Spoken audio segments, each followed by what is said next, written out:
Hello guys, আজকে চলে এসেছি শেওড়াপল্লী নিস্তারিণী বাড়িতে। আমার দাদা দিদি তার ছেলে মেয়েরা সবাই এসেছিলো, ওদেরকে ঘোরাতেই এসেছি। তো ভাবলাম একটা ভিডিও করে নিই আর তোমাদেরও একটু দেখিয়ে দিই সকালে নিস্তারিণী বাড়িটা কীরকম থাকে। তো দেখো এখানে প্রচুর দোকান বসে, ঠিক আছে, কাঁসা পিতল বা বিভিন্ন ধরনের ফুল ফল, মিষ্টি, তারপরে বিয়ের জিনিস, যাবতীয় জিনিস কিন্তু এখানে পাওয়া যায়। এখান থেকে তোমরা এসে নিজেদের বাড়ির জন্য বা প্রিয়জনের জন্য অনেক কিছু কিনে নিয়ে যেতে পারো। এখানে কিন্তু খাবারের দোকানও রয়েছে। সকালবেলা আসলে তোমরা পুজো দেওয়ার পর এখান থেকেই খাবার কিনে খেতে পারো। আর দেখো এখানে পুজোর সমস্ত জিনিস পাওয়া যায়। এই যে খাবারের দোকান, দেখো জিলিপি রয়েছে, কচুরি রয়েছে, আরও কত কী। তো এই দিক থেকে আসার পর এখানটা দেখবে শাঁখা পলা, তারপরে চন্দন কাঠ, এগুলো সব কিছুই এখানে বিক্রি হয়। অনেকে দেখো এখানে বসে বসে খাচ্ছে। এবার চলো তোমাদের মায়ের দর্শন করাই। এখান থেকে এই যে উঠলেই মায়ের মুখ্য গৃহ, এই যে মাকে সবাই পুজো দিচ্ছে এখানটায়। মায়ের একদম সামনে যাওয়ার কিন্তু ব্যবস্থা নেই, এইখান থেকেই বেদির বাইরে থেকেই পুজো দেওয়ার ব্যবস্থা রয়েছে।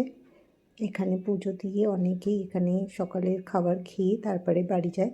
আর এখানে দু সাইডে মায়ের মন্দিরের দু সাইডে দুটো সাদা শিবলিঙ্গ রয়েছে।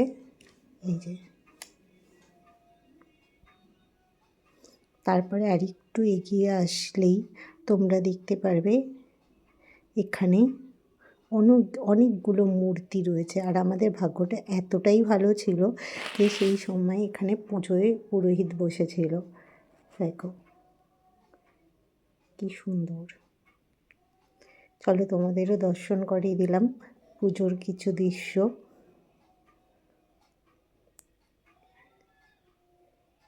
অনেকেই বসে রয়েছে, বিশাল একটা বারান্দা রয়েছে, সেখানে বসে খাওয়া দাওয়া অনেকেই করে। এখানে রয়েছে কৃষ্ণের মন্দির, যেখানে কৃষ্ণ বিরাজমান। সন্ধ্যাবেলা কিন্তু এখানে কৃষ্ণের নাম কীর্তন করা হয়। আমার অন্য ভিডিওগুলো দেখলে তোমরা অবশ্যই দেখতে পাবে যে কৃষ্ণের নাম কীর্তন কীভাবে করা হচ্ছে। আর এইটা হচ্ছে আরেকটা শিবলিঙ্গ, তোমাদের বলেছিলাম মন্দিরের দু সাইডে দুটো শিবলিঙ্গ রয়েছে শ্বেতবর্ণের।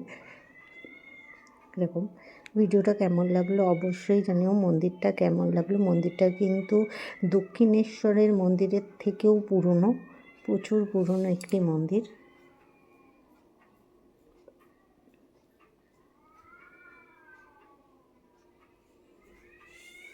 দেখো শাঁখা পলা, এখানে কিন্তু বিয়ের ব্যবস্থা করা হয়। এখানে অনেকেই মাকে সাক্ষী রেখে নিজেদের নতুন জীবন শুরু করে। এছাড়াও সাজার জিনিস রয়েছে বিভিন্ন ধরনের ঠাকুরের কাজে লাগে এরকম জিনিস।